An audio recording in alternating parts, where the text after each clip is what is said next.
Hello everybody, and welcome back to another brand new episode here on Sunnyside Up Farms. As you can see, I'm just messing up the corner of the baler. I don't know what I'm doing, I just got round and round in circles there.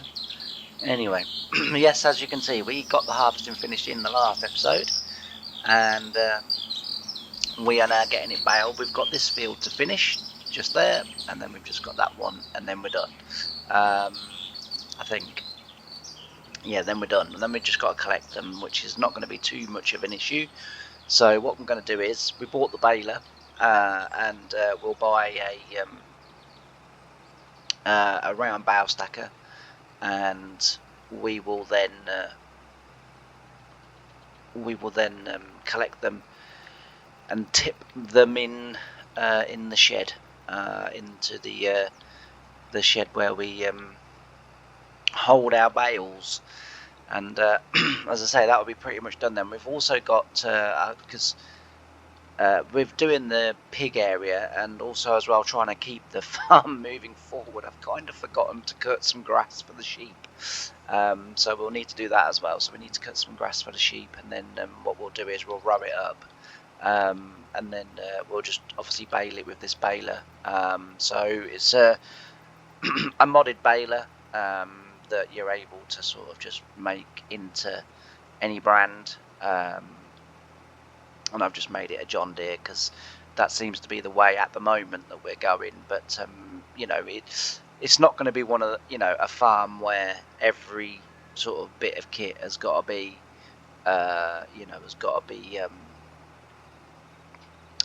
branded John Deere. If we see a nice sort of Fendt or Massey Ferguson tractor come available, or whatever, then we'll be in the market for it. As I say, it doesn't have to be John Deere, but just at the moment that's the way it's going. But with because we've also got a 7810 on hire as well, with a couple of grain trailers for our harvest, because for those of you that are following the series, we bought a new John Deere combine, and the trailers that we had on the back of our David Browns weren't really big enough to cope with the volume that the John Deere combine was able to sort of put out in terms of grain. Excuse me. In terms of grain, so I hired a Bailey trailer and a Brawn trailer, I think it was, and as I say, and we also hired a 7810 so that we had the horsepower to pull the Bailey trailer. I think I've decided that I'm possibly going to go for buying the 7810. We've got the opportunity to do so. And we've also got the opportunity to buy the two trailers that we've got. Now, whether we do actually buy those or whether I do go for a different pair of trailers, I'm not sure at this stage. There's a few options available to us in terms of trailers. So whether we go for them or whether we go for another brand. Oh, that's the other thing as well with this baler. It has, I think it's a 6 meter pickup width, and again, it came with the mod. I haven't changed anything, but I don't like it for bits like that. But I do like it for the fact that you do now collect all the corner, because it is in real life. I never really did that much baling. Well, I never did it. I don't think I may have filled in. Perhaps if one of the lads was away, but I certainly didn't have that much to do with baling. I didn't really have that much to do with bales, sort of, full stop really. Mainly because anyone who's watched farming said my stacking is as bad in real life as it is in the game. So it was just one of those, sort of kind of. I think I've sort of told the story that on the second farm that I went to, you was kind of sort of, this is your job, but you're expected to be multi-skilled and you're able to, sort of fit in anywhere and everywhere. and I was given the job. I was given the job of being with the bale team and stacking, so that they would bring the bale chasers to the concrete pad, drop them off, and then I would stack them. And after a morning of just continually trying to restack bales that I'd pushed over and different things like that, in the end I went on the bale chaser, and the lad on the bale chaser went on the forklift, and it got done.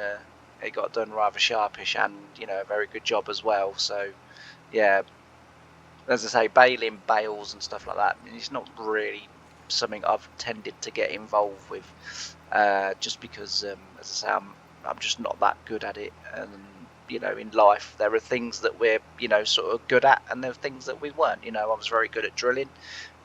This is the farm words, not my words. I was very good at drilling. I was very good at ploughing. I was very competent on the combine. Although I did have a couple of disasters on that. Go check out some previous videos if you want to know all about my combine disasters. Yeah, so anyway, without further ado, we're going to crack on, because we're in a really busy part of the year at the moment. So we've got this to do. We've also only got this month now to get our canola drilled. I want to buy some more fields, because I want to increase the acreage that we've got, because that's going to help long term. We've got grass to cut, we've got the sugar beet to do, these bales to collect, and that's on every field that we've harvested as well. So it's not just these three here, it's every field. So there's a lot of bales to collect, and we need to crack on. So I'm going to switch over to a little bit of time lapse, and I'll join you in a little bit, and we'll have a quick sort of update on where we're at and what we're doing. And if we're getting too much of one job in one episode, I will flip it over, but I do need to get a couple of fields cleared before I can flip, till I can get on to the next job. And I don't want to start the sugar beet until, where the hell am I going? I thought I was still doing the headlands. It's because I see those rows there, and I thought, I mustn't forget, go the opposite way and then come back round again. Right, here we go. Yeah, so I want to get these fields cleared before I start the sugar beet harvest, because we do have a little bit of money at the moment. We've still got a little bit of stone to collect. Very quickly, for those of you that are interested, the pig area is still being developed. It's still being dug out. We're nearly done. I don't put too much of it on camera, just because, again, it's something I'm not very good at, and I did put a little bit on, and I had an email from someone who just said, it's great that you're doing it, it's fantastic that you've shown it, but it doesn't look that good in video because you're not that good with the excavator. I probably wouldn't show it anymore. I would just keep sort of taking us down there and updating. Fantastic bit of advice, love the feedback. So that's what I've been doing. So that's still being developed, sort of doing that really overnight down there. So I'm not sort of in the daytime I'm getting on with the farm, but in at night, through the night, I'm getting on down there. So that's still being done. That should be done within the next couple of 3 episodes, I'm hoping, because I really am getting on good down there. And then, as I say, we've still got some more stone to sell. I'm not going to go to the expense of buying an expensive sugar beet harvester at this stage. Whether I'll hire one or not, I don't know, because again, that's going to be 30-40 grand, so I'm not sure. But anyway, I'm going to switch over to time lapse. I'll maybe talk about it a little bit more a bit later on in the episode. But as I say, I want to get this field baled, and I want to get that field baled, and then I want to get collecting. So I'll see you in a bit. Bye for now.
So we're back, and as you can see, we've been pretty busy. We've got all the bales collected, which is good.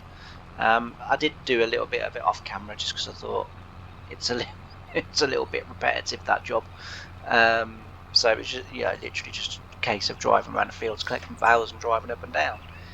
But as I say, we'll get these tram lines lifted, and then we will once we've got these lifted, we can get on with some cultivating then. But yeah, so it's been a busy old morning.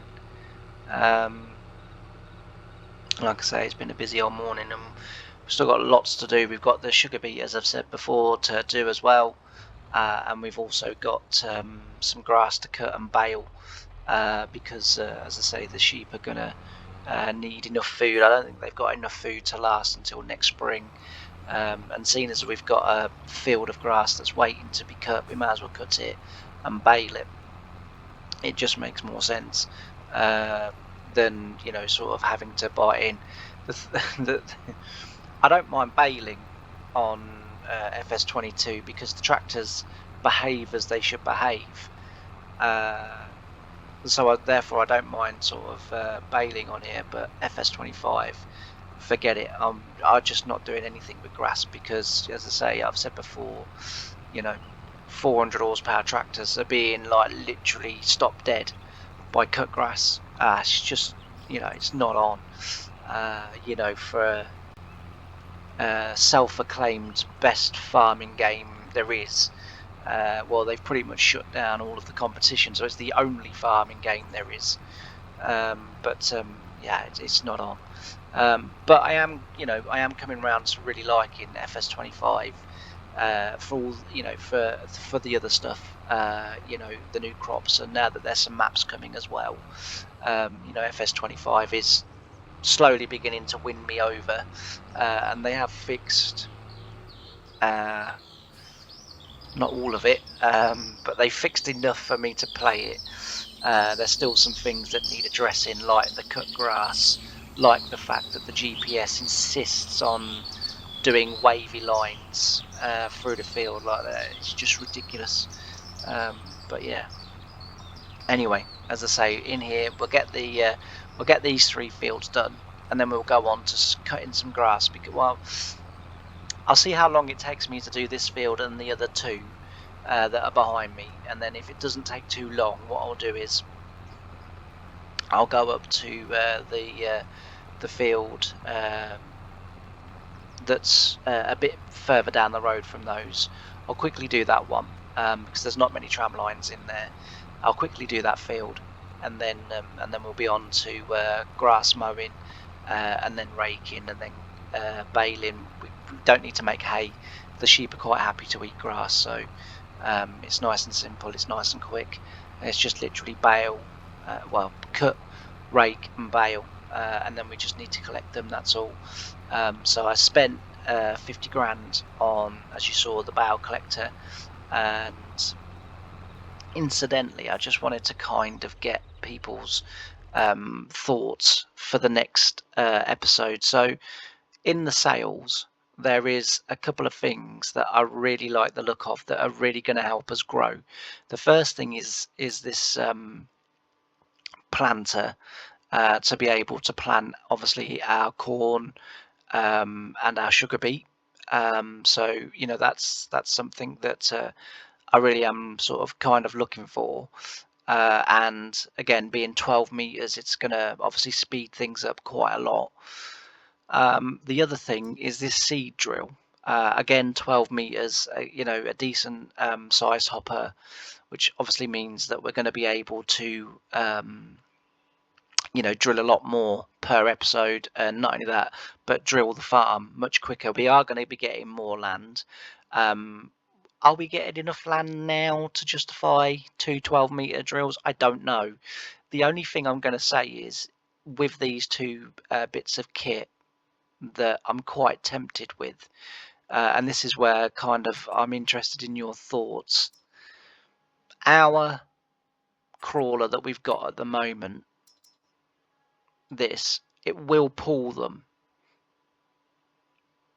But I'm thinking we can come all the way over here. Again, it doesn't, hang on, can't find it. Where is it? Ah, there it is. It doesn't have to be John Deere. It doesn't have to be a crawler. I mean, that tractor possibly would pull them. But I kind of want to go slightly newer and slightly bigger so that we're not waiting for the machinery to catch the farm up. We kind of want the machinery to be slightly ahead of the farm so that as we buy the land, we're not suddenly creating ourselves in essence a bottleneck where we've got that much land but we just haven't got the kit to be able to sort of deal with it. So I'm kind of thinking that, mainly because it's got a front lift, which is vitally important on this farm. But not only that as well, obviously, decent size horsepower. We don't need to go for the 410. 357 will pull both those bits of kit quite nicely. It does also mean that we can then start to look at maybe a Simba Solo, so that we can then do the tram lines and any cultivating with that. It means that we can have a slightly bigger cultivator, so we'll be able to clear more land. I just think in terms of cultivation equipment, I think the investment is going to be worth it. But anyway, let me know what you think in the comments, and then we'll kind of go from there. As like I say, big outlay, may put off the purchase of more land in order to achieve those three things. As I say, it doesn't have to be the John Deere, but it does need to be something with a front lift. That is quite important. It's not like an absolute necessity, but I would like it with a front lift because it just gives us that flexibility. It gives us that flexibility that we can put a weight on there if we want, but at the same time, if we want to, pull a press in front of a 6 meter power harrow, we can also do that. So as I say, it just gives us that. And also as well, if we wanted to maybe say, well, yeah, get the crawler, but don't get the drill, get a 6 meter mounted combination drill, it means we can put the tank on the front. So it just gives us options, and it just gives us way to go. But this tractor is going to be replaced because it does have an issue. So I've got the GPS, the cruise control set at 10 miles an hour, but the gears get stuck. Now it's an old tractor, there's going to be wear and tear on it, and the auto selector is not working properly. And so therefore I am looking to change this tractor. We do want to go slightly modern, more modern. As I say, we're getting more land and what have you. But anyway, I'm going to switch back to some time lapse. I think so getting this far, if you've got this far, and as I say, we'll do a little bit more time lapse, and then we'll see where we're at the end of the video. Thanks, bye for now.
So I'm back, and as you can see, or as you've been watching, we have got the grass cut now. We've got it baled, or getting it baled.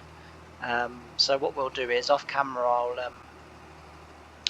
I'll pop around and pick all these up, and then we will get them delivered to the bale store shed, and then we can then transfer them then to the sheep as and when they need them. And I think probably next episode we might just have a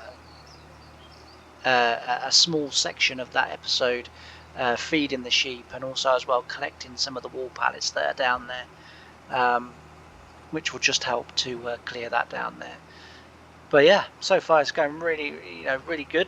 We've got quite a bit done today in today's episode, and I'm really pleased because it's been it's a busy old time of the year, and as anyone who's worked on a farm knows, the more in sort of the really from late August to sort of probably mid-October, you just feel like you want to be ticking jobs off all the time. Because otherwise, it only takes a day's bad weather, and suddenly you're behind. And I don't know, when I was at work, on the farm, it just always felt like it was always impossible then to catch you back up again, and then it would mean late nights and what have you. Don't get me wrong, I enjoyed late nights, and enjoyed working through the night sometimes. Especially if we knew there was rain coming and we needed to get whatever job at the time we were doing done. It was good to be going through the night and get it done, and then the next day I just have the day off and sleep that day, and then go back to work as normal. Sort of the following day or whatever.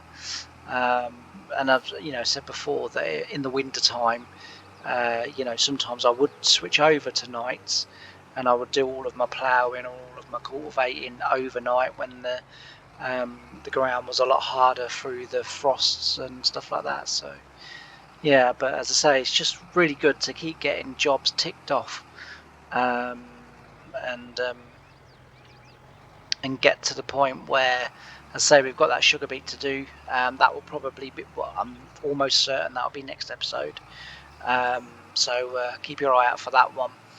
And I think it's a nice little combination, this tractor and baler. Does a good job. But anyway, that's going to be it for this episode. Thanks ever so much for watching. I really appreciate every single view that I get. I always say this. Massive thank you to everyone that's supported and subscribed to Bevington Farm. I've been overwhelmed by kind of how much support and how much that's been viewed and liked. And as I say, there's been quite a few subscribers come from the first episode. So I'm really grateful and really pleased, and hopefully we can get a bit on a crest of a wave a little bit, and get ourselves moving along nicely. But anyway, thanks ever so much for watching this episode. I've really enjoyed having your company. I can't wait to see you in the next one. Bye for now.